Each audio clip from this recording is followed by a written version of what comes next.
What's up, everybody? Welcome to the Pixel Perspective Podcast. My name is JJ, and I'm here with my good friend, as always, Adrian. What's up, man? Howdy, JJ. How you doing, man? I'm exhausted. It's been a long week at work. And it's only Tuesday. It's only Tuesday. It's been a nightmare, but I'm living at least. Yeah. But I've been playing a few games, some decent ones, and having a good time. So yeah. How about you? What you been playing?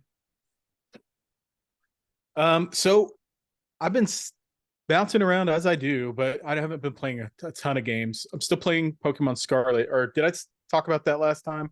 I think I did. I think a little bit, yeah. I've been getting deeper into that game. I really like the gameplay hook. I love being able to see the Pokemon in the wild before I decide whether I'm going to battle them or not. Mhm.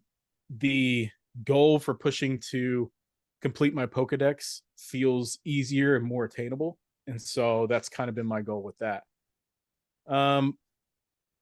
Other than that, though, I've been playing that pretty hard and heavy. I also was still playing Tactics Ogre Reborn. Oh, cool. But then that all came to a halt when Fire Emblem Engage came out. And I popped that in, and I've been playing that one pretty exclusively. Yeah, I've got a lot of words about that game. I'm not super far into it, but man, my opinions are pretty strong with this game. I thought you were going to try and finish the other one first. Did you already finish the other Fire Emblem? I'm going to go back to it. No, I'm not. I'm still planning to finish that for the year, but fair enough. I am going to. I don't feel the need to play them in succession or anything like that. But I will say overall, there's pros and there's cons with Engage, but I think I like, at this point in time, I like Path of Radiance, or is it? It's Path of Radiance. Path of Radiance. Mm-hmm. Okay. I think it's a better game. I think it's more mature. The gameplay is still the same, like between that game and this game. It hasn't changed too terribly. It's simpler in Path of Radiance without all the like extra social and the rings and stuff. Yeah. The rings, there's definitely a lot more to it, but I'll start off with my pros before getting into my cons, because the cons are weighing pretty heavily on me with this game. Just out of curiosity, how far are you? What chapter are you on? 7 or 8. Oh, okay. Which tells me you've been playing it. How far are you? I got to 9 right before we started here. Okay. Wow. Yeah. Those battles, man, they're so fun. They are so fun. Mm-hmm. I really enjoy the battles. That is the thing that keeps pushing me to keep playing this game. Is I can't wait to jump into the next battle, and when I do get into that next battle, I have a blast with it, man. You have to. I like it too. You have to plan where your characters are gonna go. I'm playing it on Classic, by the way. So if a character dies, I'm gonna restart it or go backwards in time. Yeah, at least they have the rewind. Yeah, that's nice. Yeah, the rewind is very nice. I've only had to use it one time. I've noticed that the difficulty started off pretty easy, and it's starting to pick up, for me at least. One battle in particular, one of the latest ones that I did, was against this bandit camp, and the main bandit was very strong. I had to figure out who I was going to send to attack her, because she could one shot with her what is it, the something, why can't I think of the word, when you hit them and then they hit you back? Counterattack, thank you. I don't know, I was thinking rebound for some reason. That was popping in my head. Except for that rebound. So, yeah, with a rebound attack. So she I kept sending characters up that I thought might do some good damage to her, and then it does show you like, if with her counterattack, how it will affect your character. That doesn't show criticals though. That's true. But with almost all of them, she could take them out with her counterattack. So I had to be careful with that. Are you Um, paying attention to when you go into those side battles? Are you paying attention to the suggested base level? I didn't even notice that, honestly. That might be why you're seeing a difficulty spike because it's been like just smooth sailing for me. Okay. When you first, you know how you have the world map. When you Yep. go to one of the dots, the places that you can go into to fight, push the A button to where it brings up the short little menu and it'll say like suggested base level. Okay. And it'll tell you what level it recommends for your party on there. And I typically, whenever I get new ones that unlock, I look at every single battle that I have available to me at that time, and I just go with the lowest one available. That way, I'm always Okay. just slowly working my way up. I So didn't know that. that's just Yeah, what I that's do, good and to it know. hasn't been too difficult for me in that regard. So yeah, Well, this battle overall was easy. It was just the boss, the main boss, that was tough. sure, But I was yeah, still. She took out one of my characters. It was the guy that rides the horse. He's got the javelin or whatever. One of the main hmm characters. And I had to rewind it and try again. And I ended up sending the main character, and I don't remember any of their names. And quite frankly, that goes with my cons. I don't care about any of these characters at all. But I'll get into that later. Um, the the old man that rides the horse, um, he's really really strong. Like I lean he on him a starts lot. as an advanced class. That's why. Okay, Yeah, yeah, and because you'll I notice gave he him doesn't level up as fast either. He's very slow to he level up. doesn't. Yeah. I gave him one of the rings though, and he is super powerful with that ring. Um, I do like the idea of combining rings with characters to help Yeah. improve their stats. It's an interesting touch. I like the inclusion, I guess, of previous characters because I am familiar with these characters. Whether I've played a little bit of every game, I haven't beaten any of them, but I am familiar enough with the characters to know who they are. I don't know their motivations Sure. or anything in the previous games, but it is kind of You don't cool to really see need that. to, but Yeah, it's yeah. it's kind of irrelevant in this game. Honestly, they're just more in this game for.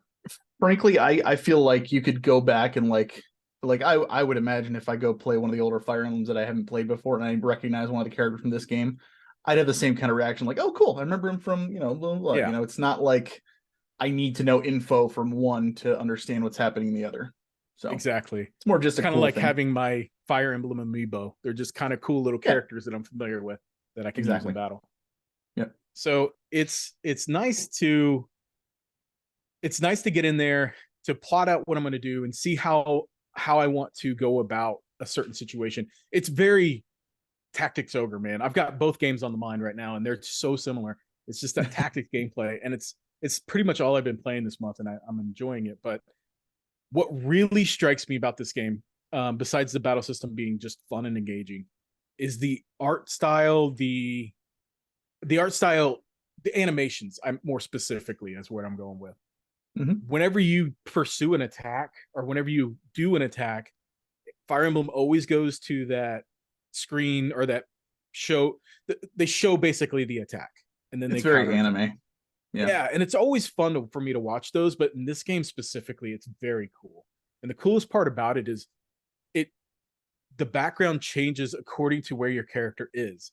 So, hmm for example, I moved my character on what looked like a building. I couldn't really tell from the perspective, the top-down perspective, but I assumed it was a building, and sure enough, it was. And so when it goes into the battle scene, I'm on top of this building, attacking a guy down below who was one spot in front of me, and it showed that perspective, that top-down perspective of him up from the building shooting down. It was cool. It was Yeah. cool. I thought that was really neat.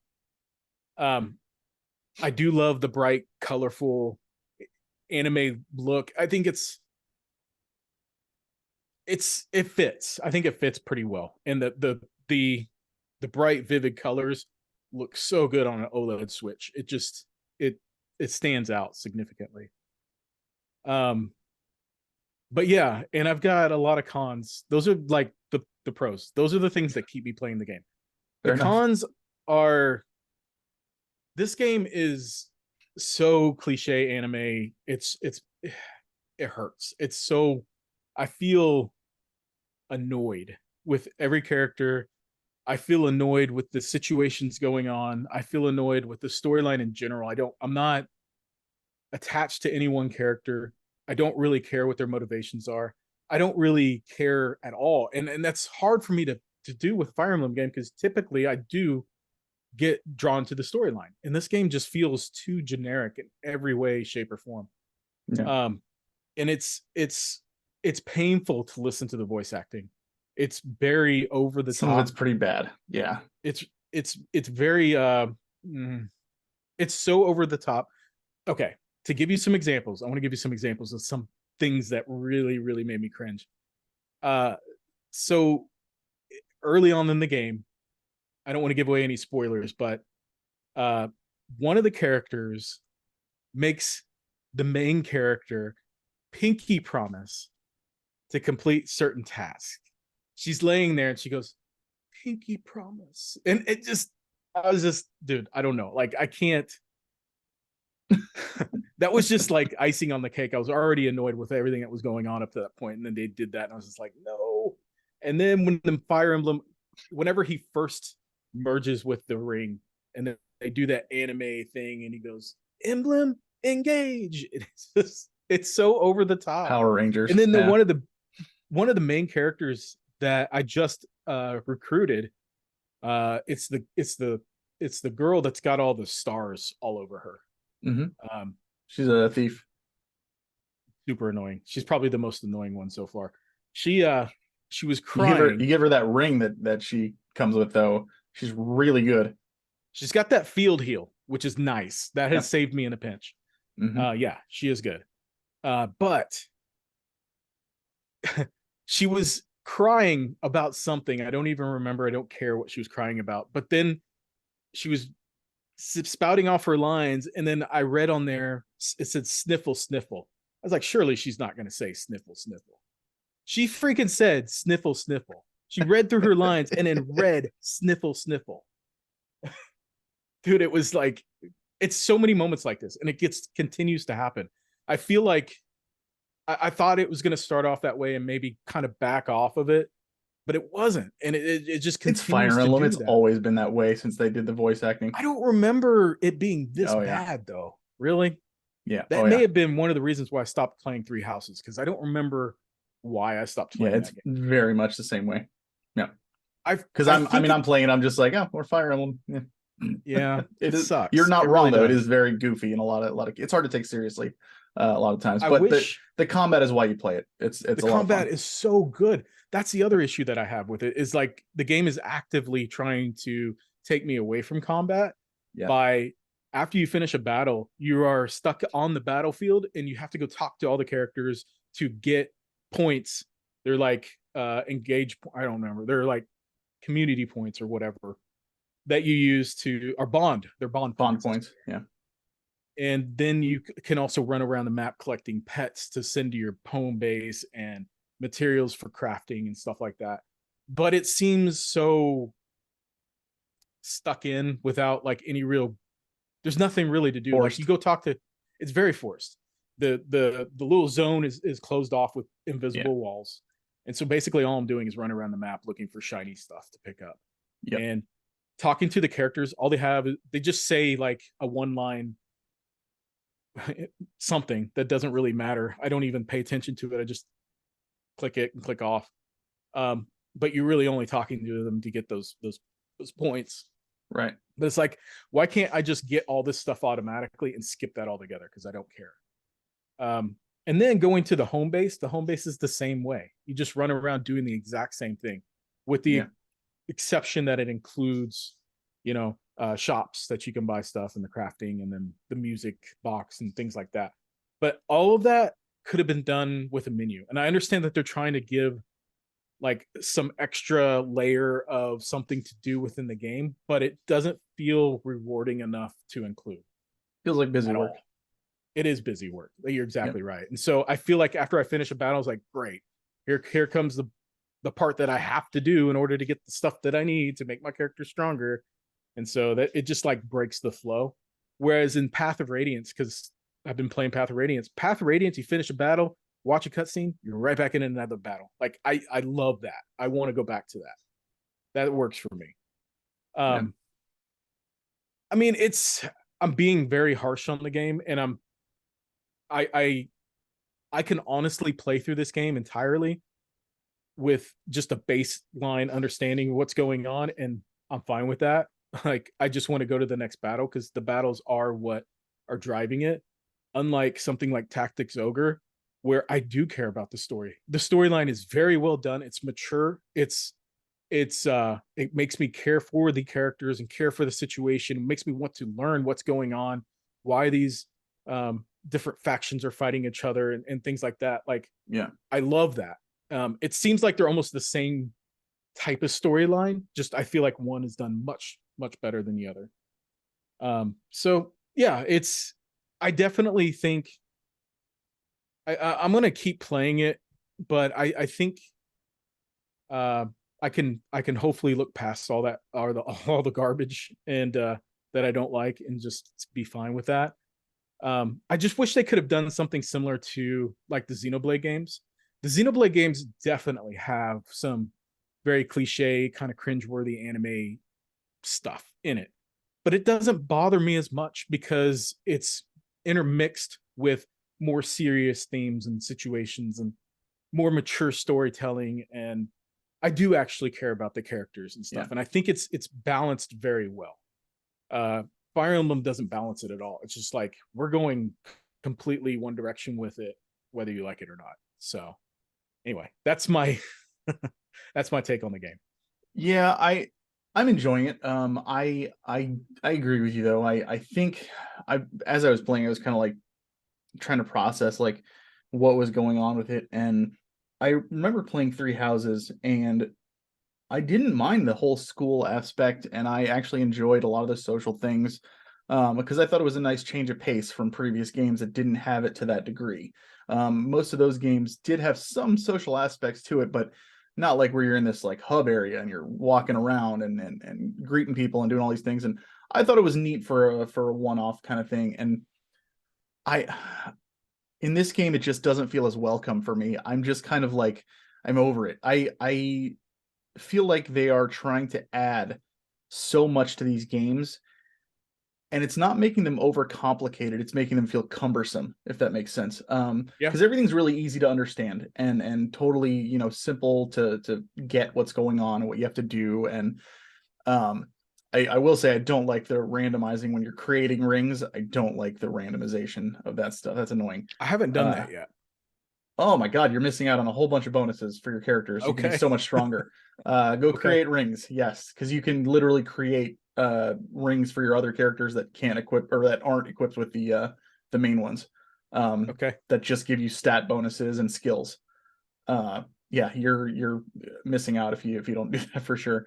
Um, but it's I just worry about the direction of the series that they're gonna keep leaning farther and farther into that aspect when that's not what made Fire Emblem great in the first place. It was, Hmm. arguably it was character relationships. It always has been. There's plenty there to look at, especially with like I want to say starting around the um GameCube Wii era when you would have like uh you paired people up in combat and then they would get dialogue options based on that and everything Yeah. like that. And I think that's a cool little feature. And that's one thing that always is like really tough for me because I'm always like the game would be so much easier if it was just straight up go in the battle, fight, and be done.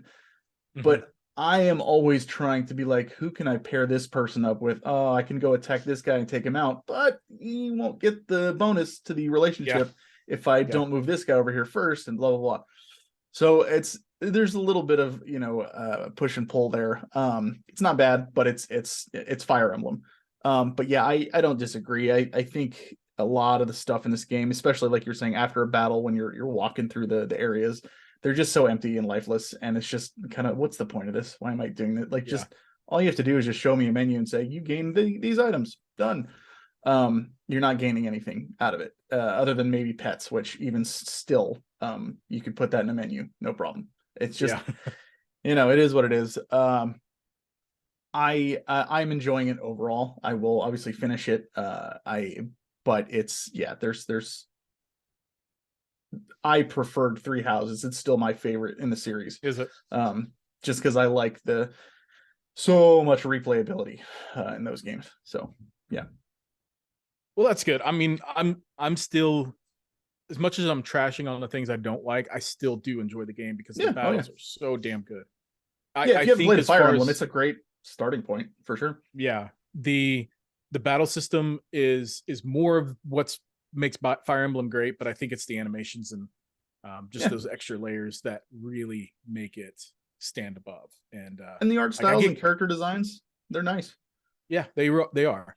I get excited to jump into a battle, and I think that's Yep. really says something for a tactical based game where battles can feel a little redundant after some time. For sure. Yep. I don't feel that with this. Moving on to the next game. This is the last one, actually. Well, I'm still playing Marvel Snap. I still love Marvel Snap, by the way. If anybody wants to know, Marvel Snap is so good. I play that. That's my daily game that I play. It's just, which is weird to say. I moved on from Pokemon Go and now I play Marvel Snap. Hi-Fi Rush is the next major game that I've been playing. That one, do you know about this one yet, or have you seen it? I've heard of it. I haven't played it now. So this was announced and released on the same day last week from the Bethesda showcase or whatever you want to call it. Yeah. I saw the trailer and I was like, wow, this looks cool. I want to check this out. I love the art style. I want to see what this is all about. So saw that it was on Game Pass. So went ahead and downloaded it and started playing it the next night. And oh my gosh, dude, this game is so good. I am shocked at how good it is. It is basically a platformer with some battle mechanics, but everything is done with like a rhythm game. So there is a constant beat going on with the music in the background. You have to attack on beat with the music, and you get bonuses from attacking on beat. And those bonuses lead to chain attacks that look cool and are very effective at taking out groups of enemies and things So it like sounds that. like Crypt of the Necrodancer. Kind of. Yeah. It's kind of like Yeah. that. The music is really good. They have sound effects that they throw in when you push the buttons that feel really good. They have actual bands thrown in there whenever you go into a boss fight. Like I was impressed. The first band or real life band that they throw in there is the Black Keys, and the Black Keys is one of my favorite bands. So hearing that song in the beginning opening like cutscene was really cool, which drew me in immediately. But there's also puzzle solving, and it's a collectathon basically, like any 3D platformer is. So there's short little puzzles that they're not hard to complete, but they are. I think it's more of a platformer than it is like a battle sim puzzle solving. The areas that you go in usually have collectibles somewhere that you have to go find, and it's fun trying to seek those out. Yeah. The art style is like a cel shaded, cartoony looking style that looks amazing. It's one of the best looking cel shaded games I think I've ever played. The cutscenes are done with that stop motion style, similar to the Into the Spider-Verse movies, where it's really kind of choppy with the animation style. Mm-hmm. It's done in this game, and I love that style. I think it's cool. It works really well for this game, especially matches up with the aesthetic and the beats and everything. It's got a lot of humor in it. It's pretty funny. Like I haven't laughed out loud too much, but I can definitely sense the quirkiness about it, and it's fun. I can't recommend that game enough to anybody. It was a surprise drop that also surprised me, and being as cool and fun as it is. Like I'm shocked.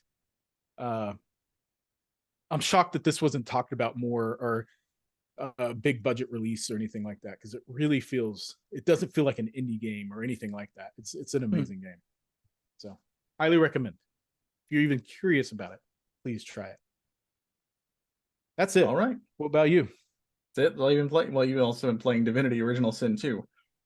Oh, yes, I have. I have been playing that. Yes. Both you and I have been playing that. That game is dude, let me tell you. I love that game. I love that game. Yeah. It is a lot of fun. That is not I am not getting the same experience with that I got with Guild Wars. It's It was Guild Wars, right? That's it, right? Mm-hmm. Guild Wars Okay. 2. Yep. Already forgotten the name of it. the again, that's another tactical based game, I guess. I'm just really drawn to that gameplay style, but it's just fun with the four of us getting in there and plotting out what we're going to do, waiting for Brian to blow us all up with his fire attacks, just listening to like figuring out what we're going to do next. And I don't know. I think that's like, to me, that's like the ultimate fun hanging out game. We've got a good, well-rounded group too, with the four of us. Yeah. It's been a good time. We've got. Enjoying it. I don't know what's going on with the story, like whatsoever, but the gameplay. Honestly. So yeah, the story that's kind of a bummer. The story is told through dialogue with other characters, and if somebody pushes the dialogue forward and you're not there to witness it, then you kind of miss out on that portion of the dialogue, or at least I have been. You can read the summaries in your logs. Yeah, if you really want to. Right. But the other thing that I'm struggling with in that game is getting good gear. Here, except for the last night that we played, you guys all shared gear with me. I feel like I'm always the last one to loot anything, so I always get the scraps. So I don't have anything.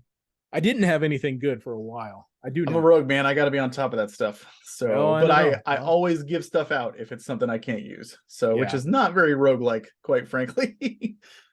I feel like I need to get in there and analyze everybody's inventories a little bit more, so I could say, hey, yeah, absolutely, get in there. If you see something that you want that one of us isn't using, all three of us are pretty much just going to be like, take it, unless it's something we plan on using later on. But the four of us are so, like, our classes that we've chosen are pretty diverse, so we all need different like skills and stats. So it's not really a huge deal to have to give something up or pass something along. So to your comment about being a rogue, and that's what you're supposed to do. So it's funny because you play this game and you actually kind of somewhat role play it like you would like in a D&D or something like that. I guess me not being big into role playing, like D&D and type stuff, I'm not. It doesn't fascinate me to take the role of my character, especially in the game. So it's always funny to hear you guys like pursuing that not to the same degree. Like I'm not. It's not like I'm listening to Amy do her D&D where they're just like totally into the characters and everything. Yeah, we're not over here like, hark, mine dagger shall thrust into your chest. No, it's not like anything. No, this is how my character would act, and so this is the action I'm going to take right now. And I love just seeing how combat unfolds with how diverse all of our stuff is, with what we do and planning things out, and it's a lot of fun. There's just something about the co-op tactical aspect of it. I was super excited. I mean, just to bring up Fire Emblem again really quick, I was super excited to hear that Fire Emblem Engage had co-op. You could play online, and then I looked into I didn't it. know that. I was like, oh, it's garbage. You basically, like, you have one army and you take turns going back and forth, taking control of that same army in one battle. Like, you don't even have your own troops. You just go switch back and forth. The game switches back and forth between you.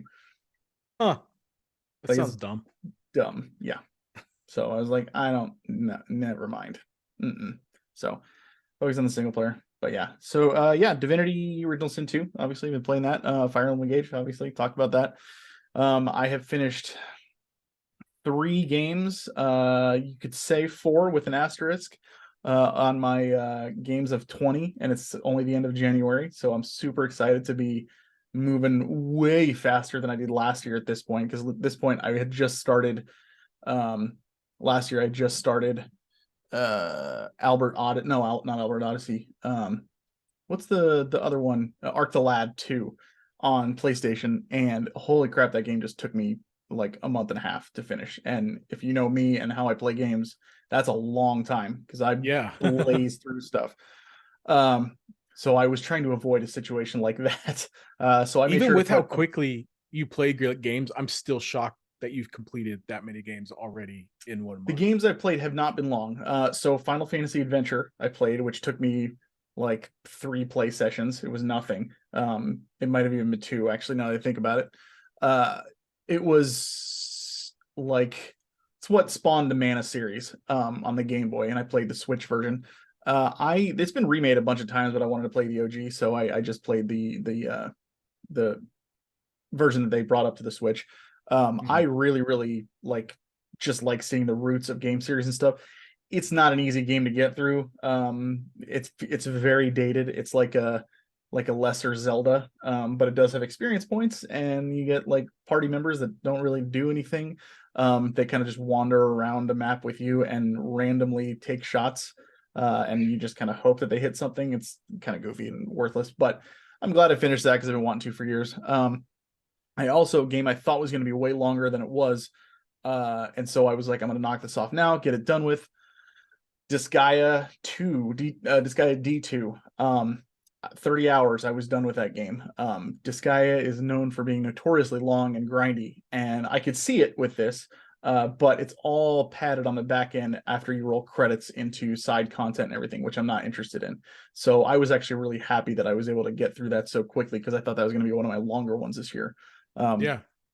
The game is, if you've played the first one, it's just a continuation of that, same characters and everything for the most part.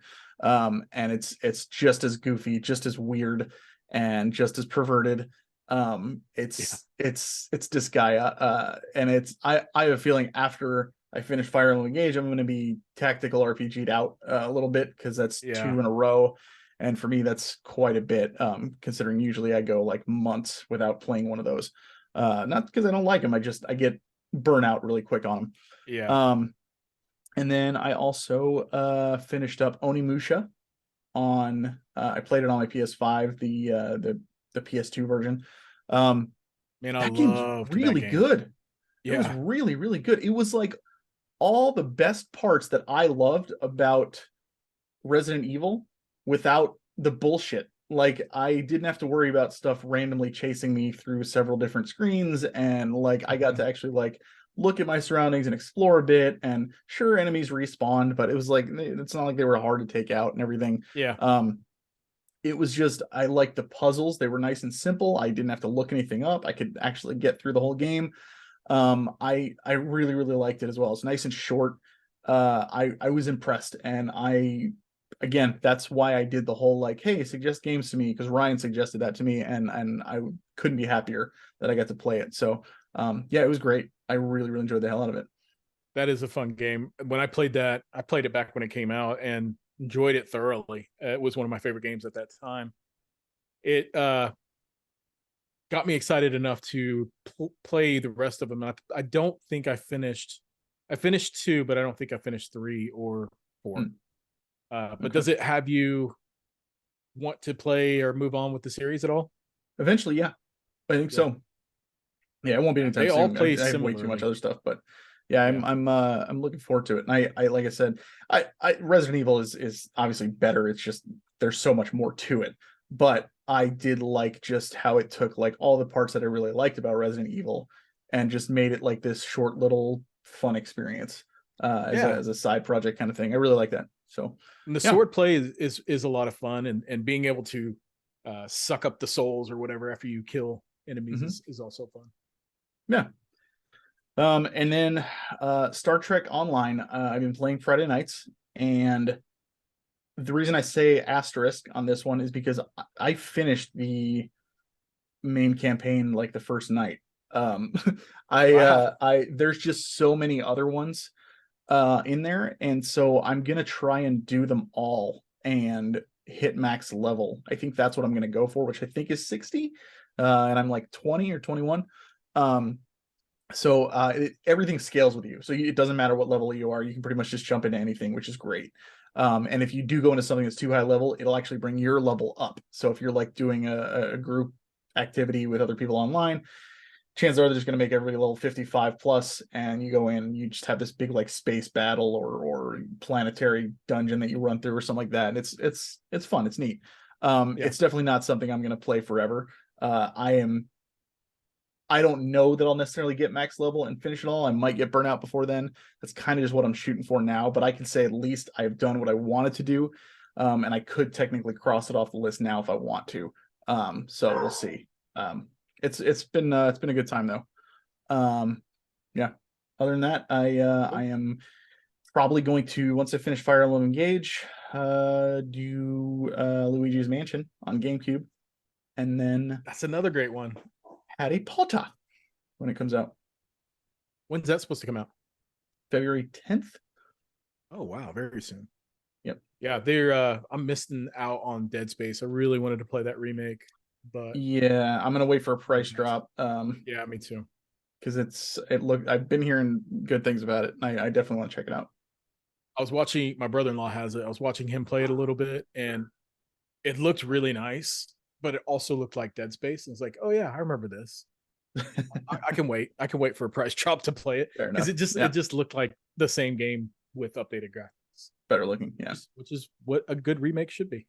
Yep. Absolutely agreed.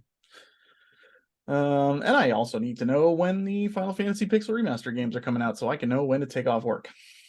Just saying. Yeah. I'll probably take off like a day, not like a whole week or anything, but I do want to check that stuff out.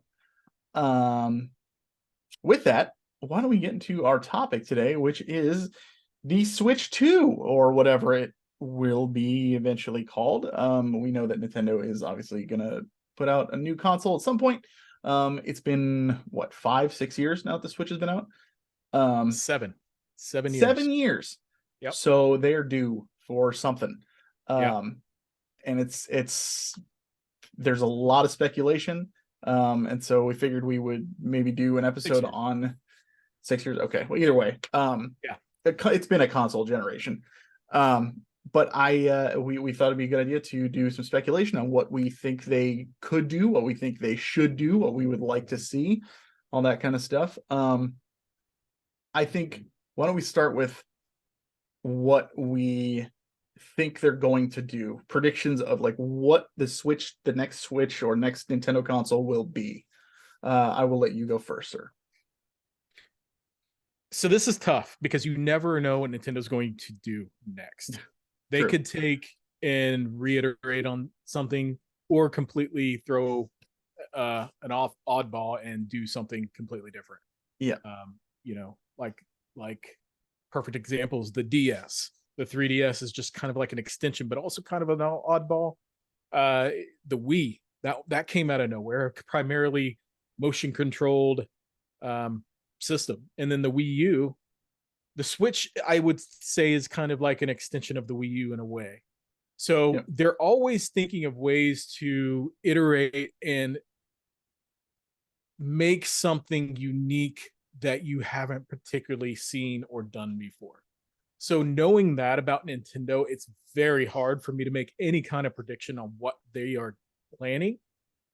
I think they are leaning very heavily on the fact that their consoles still sell like hotcakes. I mean, they don't have to, they're not pressured to release something new yet, because they can't. The Switch is still an amazing system that everybody wants, and there's still a ton of people out there who don't have one. So yeah, it doesn't feel like it's been 6 years. No, it still feels like it's going super strong. I mean, it is. Yeah, it really is, and I know they know this. I mean, their sales numbers are showing as such. Yeah, but you also have like some major things happening this year that I think are going to sell more Switches. So that's going to give them more time to think about what they're going to do. I mean, you've got the new Breath of the Wild game, you've got the Mario movie coming out. I would think they already know what they're going to do or what they're shooting for at this point. I know that they know what they're going to do. I'm more saying that they're not pressured to announce or release anything anytime. Sure. Okay. Yep. So I think they have been developing something for a while, and I do think it's going to be more than what we think of as a Switch 2. It's not going to be, I don't think it's going to be the same type of device. I still do think that they are going to keep the portable and home system idea intact, because I think that's a big reason why people love the Switch. And I think it would be dumb of them to abandon that altogether and go back to a two system. Right. But I don't know where I'm going with that, but to say, I think we're all going to be a little bit shocked at what actually is announced. So and I'm talking strictly about hardware right now. So Yeah. like I would be surprised if all they do is release a new Switch with a more powerful Switch, I guess. Something like a Steam Deck. What I would like to see if they were to do that, though, is I would like to see some improved grips or improved way of handling the system.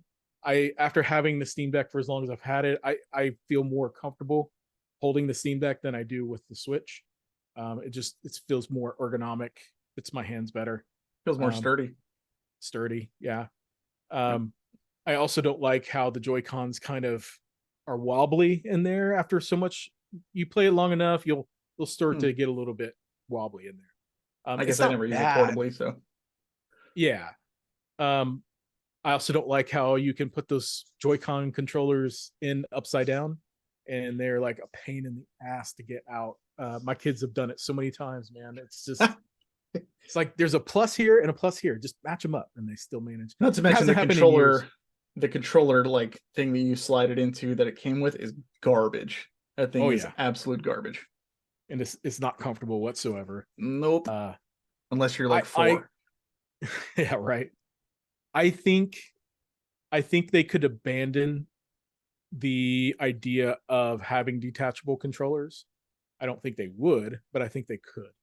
I don't think it's crucial. Like I don't know, do you often pull those out to play games with somebody? No, well, with somebody, yes, because I only have one pro controller. So Okay. I like if I have people over and we're playing Smash Brothers or Mario Kart or something like that, I have little like mini rubber socket things that are shaped like a PlayStation controller or something. And you literally Yeah. just pop the Joy-Con in and you hold it that way and use it like a regular Okay. controller. And so that's what I give to people. And it's a lot more comfortable and it works a lot better that way. But I very rarely like use the Joy-Con just by itself or even like Yeah. hold them like that. And It's yeah, super not a uncomfortable. fan. I'll tell you, in our house, we do play a lot of multiplayer games on the Switch. Nobody ever wants to play with just one Joy-Con. Nobody. We'll either take Joy-Cons from somebody else's Switch and put them in the Joy-Con holder, and somebody would use that. Because as Yeah. bad as that is, it's still better than just holding that tiny little Joy-Con by itself. And I have a Pro controller, and I also have two like Power A controllers, the cheaper controllers, Mm-hmm. and both of those are wireless as well, and those work great. So yeah, whenever we do anything multiplayer, we try to use controllers and not the Joy Cons. So Yep. that's why I'm leaning on the idea of them. They could take out the detachable controllers unless they make the controllers better, but I don't know how you could. I just don't think it's necessary to have a detachable controller. The only thing that would make that tough though is like how then would you do the switching between your TV and going portable? Good point. I mean, that's kind of the You know what I idea of mean? the Switch. Right. Yeah. Yeah. I don't know. Unless they included a separate controller with the console. That would be the only thing that I could think of, but that's an And there extra goes your thing to price carry point. around. Yeah. Yeah.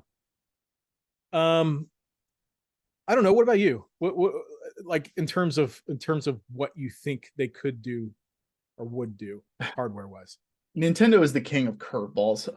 They are like they will either give you absolute garbage. We're just like, what is it like the Wii U? Like nobody wanted to develop for it. Very few people bought it.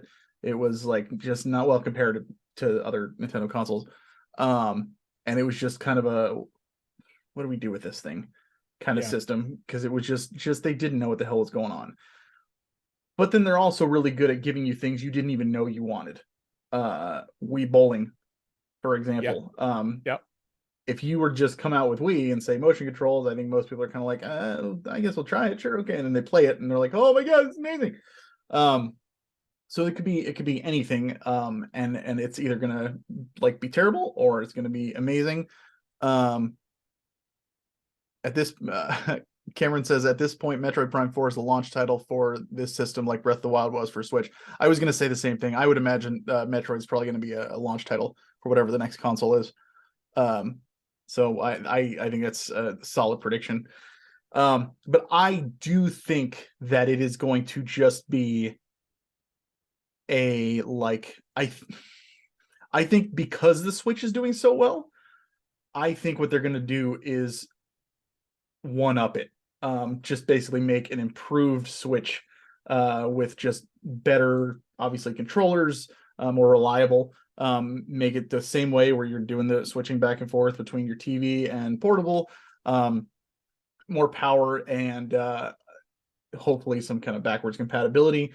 I imagine they would, if that's the case, because why wouldn't you at that point if you're going to be just doing the same thing? But that's where I would put my money. But again, there's no way to know for sure with Nintendo. They are the king of curveballs, and either I didn't know I wanted that, or what the heck were you guys thinking? Like, Yeah. there's just really no two ways about it. Yeah. So I wouldn't put it but past them to do something super cool, like throw in glasses for AR capabilities or something similar to what they did with the 3DS, but use that camera. I hope not. I honestly, I hope they drop motion controls altogether. Nobody wants it. They're dumb. They're stupid. They're ridiculous. There is, you know what? I shouldn't say that, because let me just say motion controls haven't been implemented correctly yet. Yeah. Not in a way that is there for mass appeal. I think motion controls as they have been done so far are just garbage. I have yet to play any game where I'm like, oh man, motion controls just make this so much better. No, Beat Saber, I guess, is about the only one that I've played that benefits from motion controls.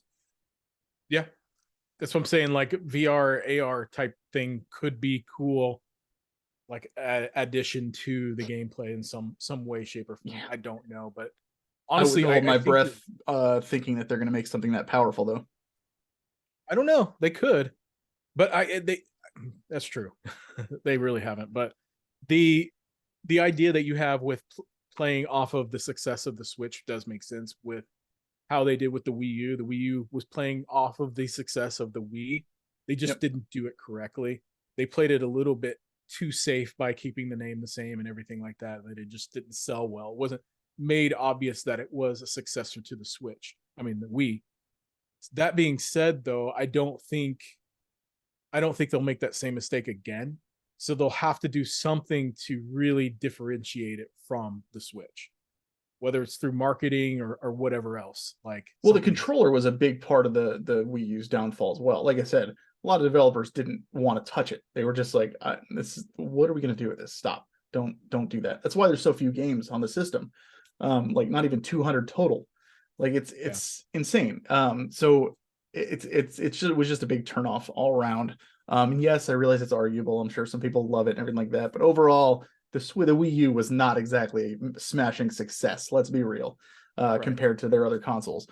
And they admitted that. Hence, what's his face cutting his salary down and everything like that and stuff. So it's like, it's Satoru Iwata. That's I was like, I don't want to disrespect the guy by just saying what's his face, because he actually did a lot for the gaming community. So he's a good dude. Yeah. But like I honestly hope they go that route and just play it safe, by just expanding on what they've already created rather than trying to do something so crazy. Man, I would have loved to see what the full integration of that controller was for Breath of the Wild. You mean for the Wii U? I mean, it came out on the Wii U. The game's there. I think I may have like fired it up, but I don't think I played very much of it on there. But I have it on the Wii U. Yeah. So then what would you like to see from this new console then? What I personally want to see is something. Here I go again with the Steam Deck. I want to see something closer to the Steam Deck in terms of power, in terms of form factor. Now, it doesn't need to be as big as the Steam Deck. The Steam Deck is a massive handheld console. But I do love the form factor, and that thing is beautiful. It can run the most recent top end, high end games, and it just looks amazing. I think this is a prime opportunity for Nintendo to look at what Valve has done with the Steam Deck and be like, oh, yeah, we can keep up with these higher end graphics, at least for a while. But I mean, one of the things that I don't like about the Switch is it's got a significant it's downgrade visually on some other games that are made to look cartoony or more Nintendo-ish. I guess they fit well with the system and they look good on the system. But other games that I played, such as The Witcher 3 or what is that game? Some zombie game I can't remember the name of right now. They look grainy, blurry. They're playable, but barely. It's you miss a lot of the details in on it. I even played Divinity Original Sin 2 on it for a little while, and thought that I wanted to play through that game, and I thought that the Switch would be the way to play it for me since it matched my play style better. Yeah. But I couldn't play it. It was too far away. Everything was too small. The controller. That game is meant to be played with the mouse and keyboard, and playing with the controller is tough. But I think they could, if they were to just upgrade the power of the system, that would be enough for me. Oh, and offset the joysticks. I don't like having the joysticks right next to each other. Like, offset them just a little bit. Be a little bit more comfortable for me. That's what I'm used to. Right next to each other. Or like level with each other. I like offset joystick where one is slightly down from the other. That's how they are. On the Switch. Right. I'm wrong. Whoops. I was gonna say, I was like, edit that out, will you? I thought that's how they were. Yeah, totally. Cameron says Wii U, yes, but they cut it. They cut Breath of the Wild. Like I mean, I haven't touched that game really since I first launched it. So I don't know, but if they cheapened it somehow, that sucks. Yeah, I don't know. Hopefully not. But yeah, the Switch version was coming out, so I was like, screw it, I'm just gonna wait for this thing. I never played the Wii U version. To kind of piggyback on what you're saying, though, I do agree. Like, definitely needs more power, and I would say they need to amplify it even more so to avoid things like Kingdom Hearts 3, where they're like, hey, we're bringing Kingdom Hearts to the Switch, it's great, and then it's all cloud-based, and cloud-based is not ready for that kind of stuff right now, especially on a console that is tough to run those kinds of games. Right. That has and it's a portable system. Requires a good internet connection. You don't want cloud-based games on a portable system, in my opinion. Definitely not. No, it just make it where you can just download the thing and play it on there. It just pissed a lot of people off, and I hope they avoid that in the future. Cut down the functionality to get it out. Oh, to like release it on time? Yeah, no, I didn't know anything about that. That's crazy. So yeah, I've got a handful of things that I would like to see. As I'm sure you're not surprised by, because I always criticize the Switch on its own. I would like to see some form backwards compatibility, like I mentioned before. Yep. I don't even care if, I mean, obviously the best we're gonna get is just Switch games that we can play on it, because there's no way you're gonna be able to fit like Wii U games and Wii games and all that stuff because they're on discs. But not just backwards compatibility with digital games, with physical games as well. That's what I mean. Yes. Yeah. I want to be able to like just take my whole Switch library and bump it up and just put it on that. Like I was able to take down my PS4 because I don't need it anymore. I can use my PS5 and just play my library on there. That's wonderful. I can do that. I prefer the Xbox way of just being like, do it all. I realize there's gonna be some people who are, there's a couple of games you can't play on there, I get it, but for the most part, at least all the games that I have played so far, I have had no issues with on my Xbox, and I play a lot of classic games. So I love that. I just don't see physically how that would be possible for the Switch. So which would bring me to my next point of a more robust eShop. I would love to see them stick to their guns regarding how they first announced their the way they do their Nintendo Online games for Super Nintendo, Nintendo, now Sega, Nintendo 64, and actually like doing regular releases for those rather than like being like, hey, we're gonna release like 3-4 games every month. It's gonna be great. And everybody's like, oh, sweet. And then like 6 months in, they're like, it'll be every 2 months now. It'll be 2 games. And then after that, it's like a year later, and like we still haven't gotten any Super Nintendo games in a while. So it's kind of what's going on, man. I want to see him stick with it because I love the idea. I thought it was amazing. I thought it was great that all those are included. They even had some bangers in there, some really weird games that I was like, I didn't even know this existed. That's kind of odd. Love to see some more RPGs, but I'm not going to complain that they're bringing older games to newer consoles. I will never complain about that, even if it is games that I haven't heard of or anything like that. There's always going to be stuff that I want to see that, you know, where it's like, well, but you don't have this game, so like that. But that doesn't mean I'm knocking them for bringing these other games there. I think it's great that they did that. I just want them to continue to do so because more people need to play these games. Themes. Where the hell are our themes? What the hell, man? Like, I'm looking at this beautiful artwork in Fire Emblem Engage, and I'm sitting here like, this is incredible. I would love to have this like giant castle as a theme on my Switch. So I never understood turn it on why and I just see this.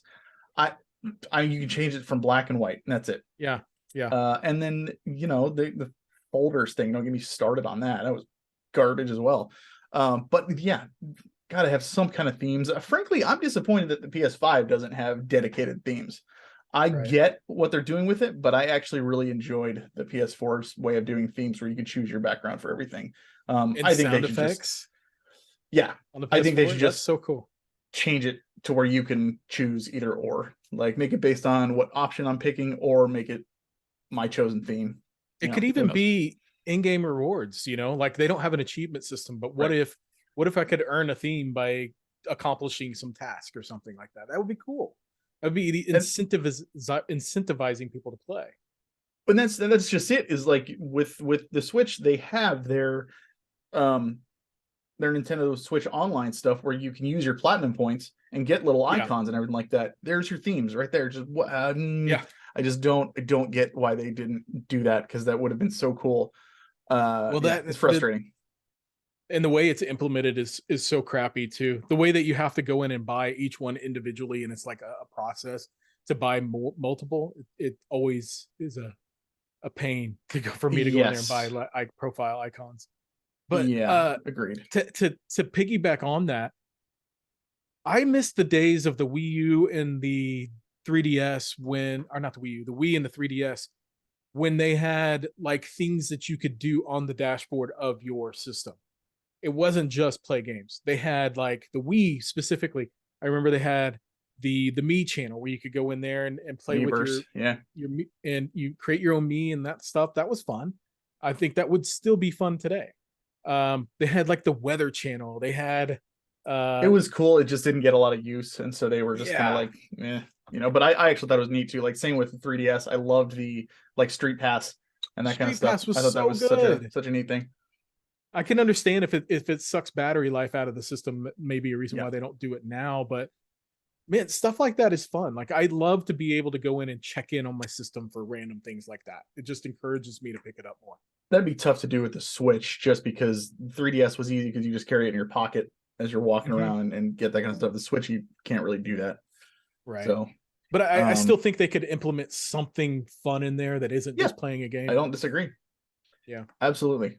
So, and I hopefully, who knows? I got 2 more things. One, this is so simple and it's so stupid that you can't do it, and it baffles me. The ability to turn off the auto dimmer. I think it's so dumb that the screen goes dim if you don't touch your controller for a few minutes, and there's no way to turn that off. So there is nothing you can do. That is such an annoyance for me too. I didn't realize that you couldn't turn it off. I just thought that I didn't want to go look for the setting. Yep. No, there's no setting because I have looked online and people have bitched and moaned about it like crazy. Like there's nothing, you can't turn that off. Really? It's the stupidest thing. I don't understand it because like That game is a like Fire great Emblem, point. you've got really long Yeah. cutscenes when you're watching. Your screen just goes dim. It's like, oh, I guess I'll push the controller Move, a bit just so it'll move the so I can analog see the stick. damn thing. Like it's so Mm. So yes, please let us turn off the auto dimmer on whatever the new console is, or just do a patch now to where we can turn it off on this one. Yeah, it's frustrating. Yeah. And then this one is debatable, simply because I know they do it a lot. I just don't follow it as closely as I should because I never really hear about them. But more sales. I would love to see a lot more sales on Nintendo titles and Nintendo games. And I mean like first party. Uh, it's frustrating that games are out for years and get no discount whatsoever. And Nintendo has a long history of doing that. So that won't Nintendo change. Selects, whatever happened with that? That just went away. Yeah, it's frustrating. But yeah, that's a minor gripe though. I mean, that's something we're kind of used to at this point. But we shouldn't be. We shouldn't be Nintendo. I don't. Yeah, I don't think that's a thing that they will go back to. I think they've Eh, established themselves. Unless they release another failure of a system, that's the only reason why they would cut prices. fair enough. Yeah, that dimmer switch though. That Yeah, that's is so annoying. the one that got me was the Bluetooth, not being able to use my headphones with it. They did it. You can now, but man, for so long you couldn't use your Bluetooth headphones with it. When you could with the Vita, the Vita let you do it right out of the box, and that came out years before the Switch. Just little things like that. What can you expect though from a game that like is like we're gonna have voice chat with your phone? Like, come on. Yeah, you know what? I I didn't would. write that down, but let's integrate Yes, voice chat. How about that? integrated voice Please. chat, integrated friend system that actually lets me see what my friends are playing. Well, Allow me to lets me send join a messages to my party. friends too. Something to interact with them. I don't need to Yes. have my phone as a separate thing to do that with. Yeah, I think it's it would be cool to have some sort of a calendar in there too, to be like, hey, on this, like, let's say you're wanting to play Smash Brothers with your friends one night, and you're like, you know what, next Saturday I'm gonna put together a Smash Brothers tournament. So you put a calendar that's a event great on idea. your calendar in the console, and you say Smash Brothers tourney Saturday night, 8 p.m. blah blah blah, and it shoots out a message to everybody on your friends list saying, "Hey, Yeah. you want to come join in? This guy's doing calendar invites." Dude, Um, that's a really great idea. Do I think other that'd be cool. consoles do that? I don't know. I don't think so. I'm not sure. Sounds like they need to I've never hire a really new wanted to UX play a guy. lot of co-op on anything other than Switch, to be honest with you. So, or multiplayer, I should say. Yeah. Switch is like it's my it's the console that I want to play the most with other people, and it's the console Yeah. that is the toughest to do so. It's really frustrating. Right. It is. It's so Yeah. dumb. Yep. Nintendo, your goofiness. Yeah, I don't really have much to add to that. Like those are really great things to add. Um I do want to say, like, reiterate, backwards compatibility is super important. If they don't include backwards compatibility, I think that's going to hurt them quite a bit because the Switch Agreed. library is massive, and Yep. people collect, like me, myself, like you. We have a ton of Switch games, and we actively collect for the Switch. Um, Give us the ability to play those on a newer system. You know, that's another thing I'm thinking. Like a larger screen would be nice. I would like for them to keep the OLED screen because I think the OLED screen looks beautiful, but make it slightly larger. Or maybe they could do options. Maybe they do a Switch and a Switch Lite, or Switch 2 and a Switch 2 Lite.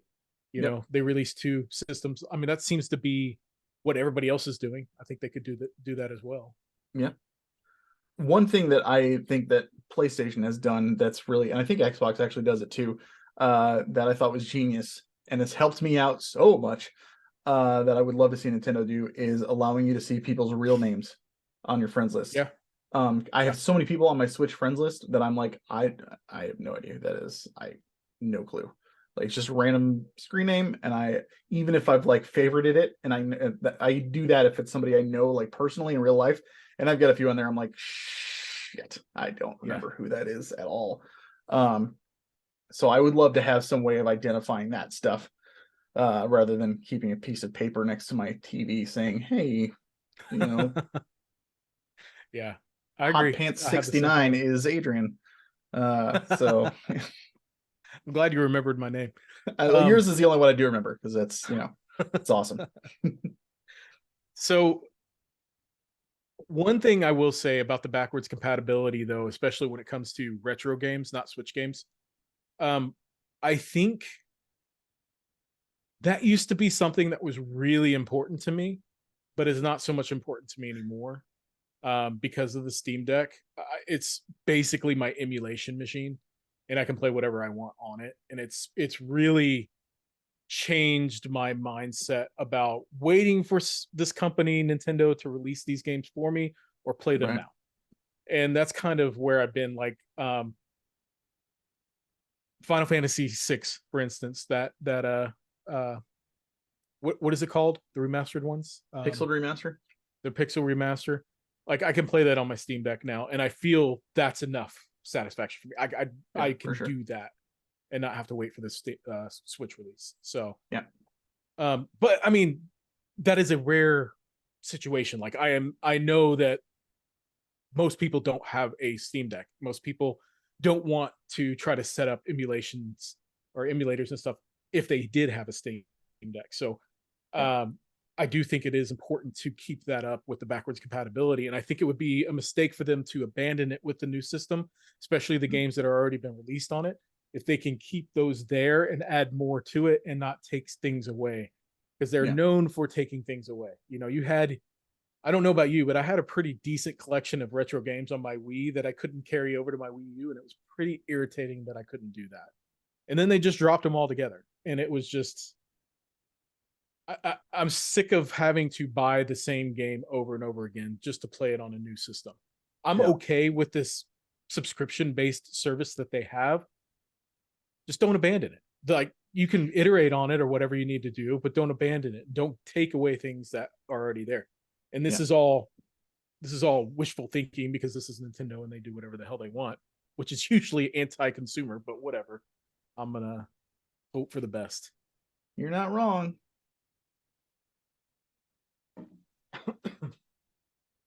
So, launch date. Do you have any predictions on when they will announce / launch something like this? Man, I would venture to guess we will get an announcement in 2024 early, maybe late 2023, and then holiday 2024. We'd probably see a release. I'm gonna say 2025 before we see any console. Probably early in the spring. No, I think they'll announce it probably. I think they'll announce it spring, either winter. No, they won't do it this year. I don't think they'll announce anything this year. I think they'll announce it probably spring of next year, 2024, and then they'll release it a year later. But I think traditionally, or at least in recent memory, most the Nintendo systems have been launching. The Switch I know launched in the spring. Yeah. So I could totally see it be a spring 2025 release. That would give it that by then the system will have been out for 8 years. And I think that is way longer than anybody could have predicted for a system like the Switch. The fact that the system is still alive and well is crazy to think about, that technology hasn't far surpassed its capabilities, that it's still able to keep up. Cameron agrees, 2024 holiday. Main reason I think it's going to be sooner rather than later is because of, I agree that Metroid is going to be a launch title, and that really has been think in the works for so long. I do. Yeah. Why do you think that? Because I think with the Switch they realized how big of a hit they can get on their hands if they put a front runner like one of their big titles as a launch title, like they did with Zelda and how soon Mario Odyssey came out when the Switch launched. People were clamoring to get it just to play those games right off the bat. It wasn't like the Wii U where it launched and everybody was like, what are we gonna play now? You know, so I think they've kind of learned that. They might even have a new Mario game lined up for it as well. Odyssey came out years ago, so I wouldn't be surprised. But I think you're right though with Metroid Prime specifically. That is a traditionally more mature looking game. It's darker, it's more moody, it's a first person game also. Those are all elements that could really rely heavily on more powerful hardware. So I think you could be right there. I think that might be a reason why is like maybe it's very ambitious game and they need it to be released on something that's more powerful. Yep. Yeah, that's a great point. I hadn't thought about that, and that could push it up further. I think you're right. But I don't know. I think I'm still going to stick to 2025 because simply because I don't feel like they are pressured to release anything new yet, and I don't think they will be until probably next year. Yeah, let's see. I thought one of them was in winter. The Wii U was released in November of 2012. Okay. And then the Wii was also November. The 3DS 2006. Seems like that 3DS? Was a spring or summer. Maybe.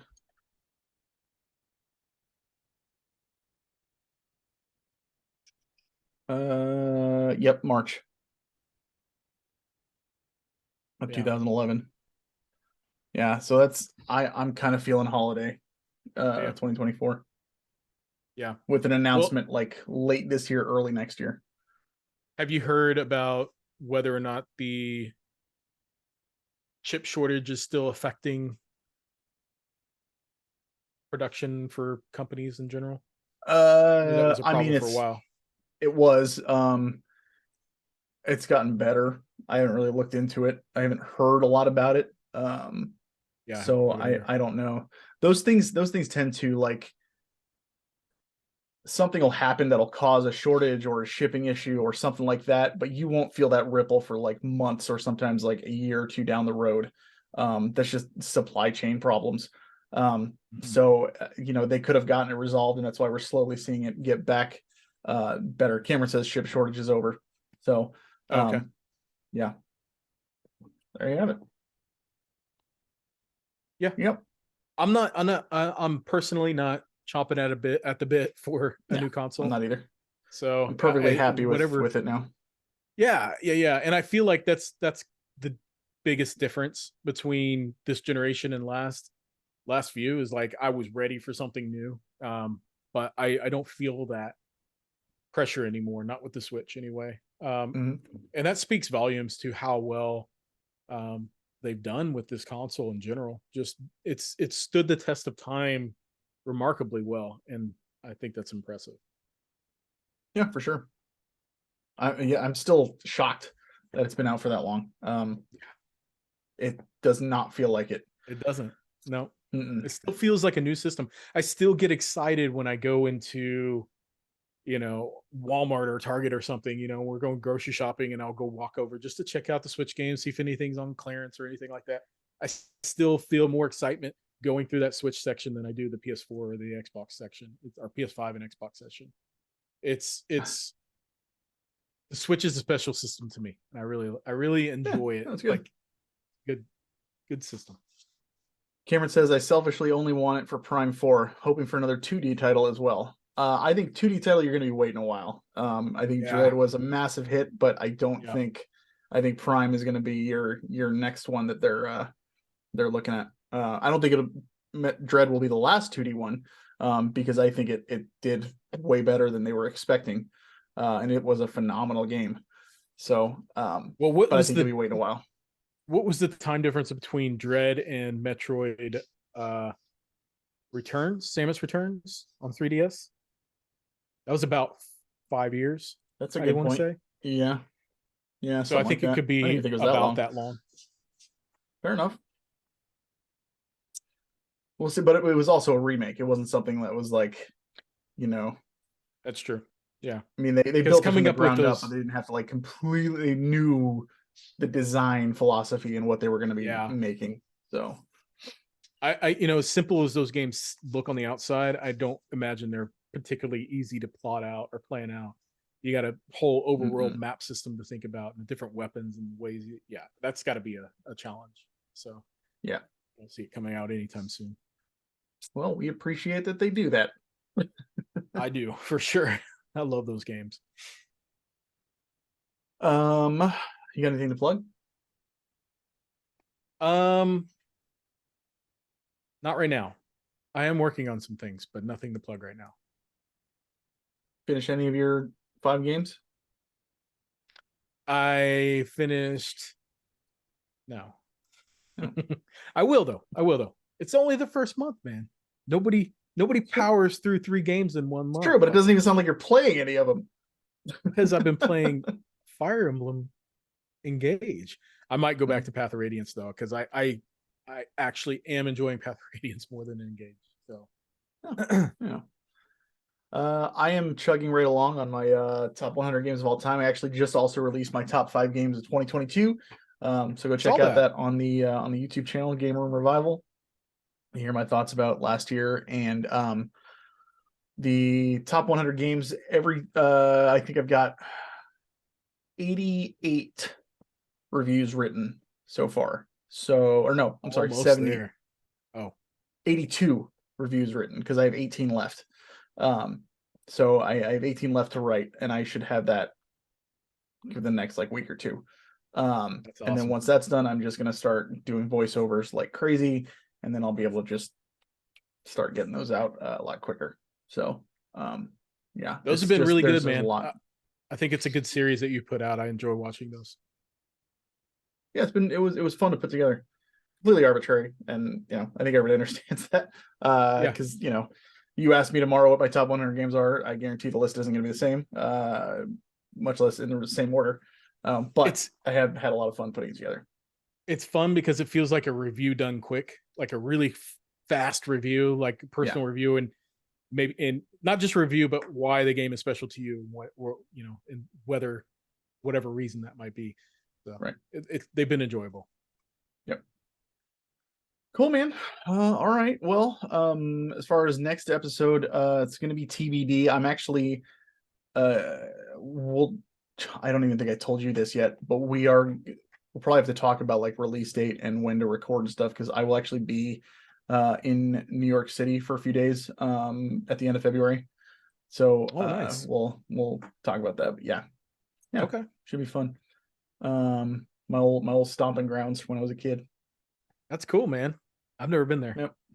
Yep. I love visiting, but I would never ever want to live there in a million years. No. Yeah. But it is definitely a highly recommended place to visit and see. There's a lot. I haven't been in definitely like a decade.